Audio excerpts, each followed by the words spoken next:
dans le cadre de la conclusion, nous serons un tout petit peu quand même large pour mieux tirer tout le point que nous avions pu toucher.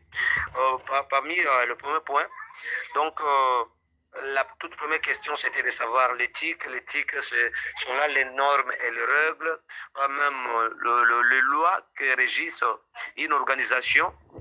Alors, la déontologie, ce sont là même le devoir et les obligations que nous devrions remplir au cours de notre exécution des différents travaux. OK, dans ce sens-là.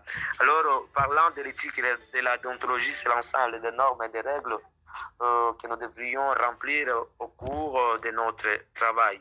Lorsque nous serons sur terrain, il y a des travaux que nous devrions faire, il y a des devoirs que nous devrions remplir, voire même les obligations. Donc, donner des soins aux personnes vulnérables, c'est ça même que nous devrions faire comme étant notre devoir ou bien nos obligations. Il y a aussi la question, là, il y avait la question qu'on aimerait poser sur qu'est-ce qu'est l'éthique, on l'a déjà défini. C'est par là, dans l'éthique et la déontologie, qu'on a beaucoup parlé partant de... Donc, nous devrions avoir un esprit d'écoute lorsque nous sommes sur le terrain, écouter d'abord la personne. On a parlé de la communication, un esprit de la communication droit à régner à nous. Donc, nous devrions être intègres envers les personnes en question, nous devrions être respectueux, donc avoir le respect envers les autres. Nous devrions être animés par un esprit de solidarité. Donc, nous devrions être solidaires envers les autres. Donc, nous devrions avoir tout simplement l'intérêt qui doit être basé sur la communauté, donc un intérêt public. On ne peut pas penser qu'à nous-mêmes, nous devrions penser aussi à d'autres personnes. Nous devrions aussi agir même, agir même lorsque personne ne nous regarde. On est là, lorsqu'on voit tout simplement que la communauté a un sérieux problème, nous devrions agir, on ne peut pas donc nous contenter des applaudissements. Nous devrions totalement agir en question. Et par là, on a parlé, nous devrions, dans la déontologie, on a parlé, nous devrions être disciplinés. Donc, un terme qui a circulé avec beaucoup de personnes qui parlent toujours de la discipline, nous devrions être totalement disciplinés. Il y a aussi un point que beaucoup n'avaient pas cité, c'est la confidentialité. Donc, il y a les secrets professionnels. Lorsqu'on parle du secret professionnel, on voit ce que nous allons rencontrer sur le terrain. Donc, du côté gauche, je ne sais pas si le côté droit doit aussi savoir cela. C'est nous qui connaissons cela, que ce soit notre secret. Donc, on ne peut pas prendre le secret de l'autre côté, aller divulguer ça de l'autre côté. Vous avez trouvé une personne qui est totalement touchée par telle maladie. Alors vous prenez cela comme étant votre chanson, vous allez chanter cela. Non, ce n'est pas totalement normal.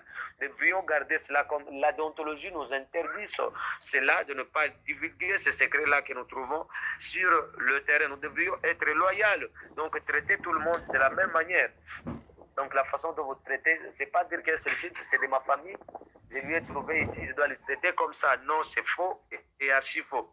Et aussi, on a parlé sur le point des principes fondamentaux, dont certains d'entre nous ont totalement globalisé tout. Ils ont parlé de l'éthique, de la déontologie, voire même des principes fondamentaux dans sa globalité. Alors, c'est là où on a parlé de la dignité. On doit respecter la dignité humaine.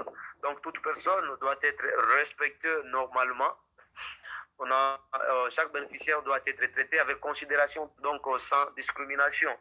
Donc la discrimination, surtout nous qui vivons à des milliers quand même, qui sont un peu ruraux, je dirais comme ça. Parce que ici c'est mon frère, ce n'est pas mon frère, mais il est de ma tribu, je ne sais pas, il parle avec moi une même langue, je dois lui traiter très bien, mais l'autre ne parle pas avec moi une même langue, je dois lui traiter comme je veux. C'est par là que M. Crispin avait souligné le point de chercher des personnes qui se familiarisent avec ce genre de communauté. Donc on ne peut pas prendre quelqu'un qui vient de l'Amérique, lui faire parvenir les activités du Congo, par exemple à Lubumbashi. Alors cette fois-là, il ne connaît même pas ce que le peuple de Lubumbashi veulent. Alors ça va causer un sérieux problème. C'est par là que commence la discrimination. Nous devrions éviter cela. Nous devrions nous engager pleinement dans nos missions. Nous devrions être neutres. On ne peut pas être tantôt de l'autre côté, mais on doit tout simplement nous montrer que nous sommes en train d'exécuter notre travail. Et pour citer, nous allons parler du point de financement, du point de l'argent. Donc l'argent nous cause totalement tort lorsque nous avons l'argent avec nous. Donc, on peut même oublier cet esprit-là d'équipe. C'est moi le responsable. Donc, je suis en train de tout gérer, je suis en train de faire comme je veux. Alors, ce qui met aussi, donc, qui nous écarte de la ligne de conduite, nous sommes en train maintenant de faire ce que nous voudrions. Donc, nous devrions être transparents à ce que nous sommes en train de faire, avoir un comportement attirant, un comportement qui va nous mener en sorte que nous puissions utiliser ce que nous sommes en train de faire. Donc, savoir qui fait quoi, comment, quand et où, et aussi avoir un bon comportement envers les autres. Vous êtes chef, vous êtes en train de coordonner cette activité, mais vous devriez faire participer tout le monde avec leurs idées afin que nous puissions bien avancer. La diffusion des informations, devrions diffuser des informations quand même à tout le monde. Donc, savoir gérer des conflits. Il y a des conflits qui peuvent parvenir lorsque nous sommes en train de faire notre activité, mais nous devrions toujours être en mesure de pouvoir coordonner cela sans pour autant avoir la partie prise. Merci beaucoup. Alors, la dernière question, c'était pourquoi l'éthique et la déontologie sont essentielles. Ces derniers points, on ne peut pas même aller trop loin. L'éthique et la déontologie est essentielle pour nous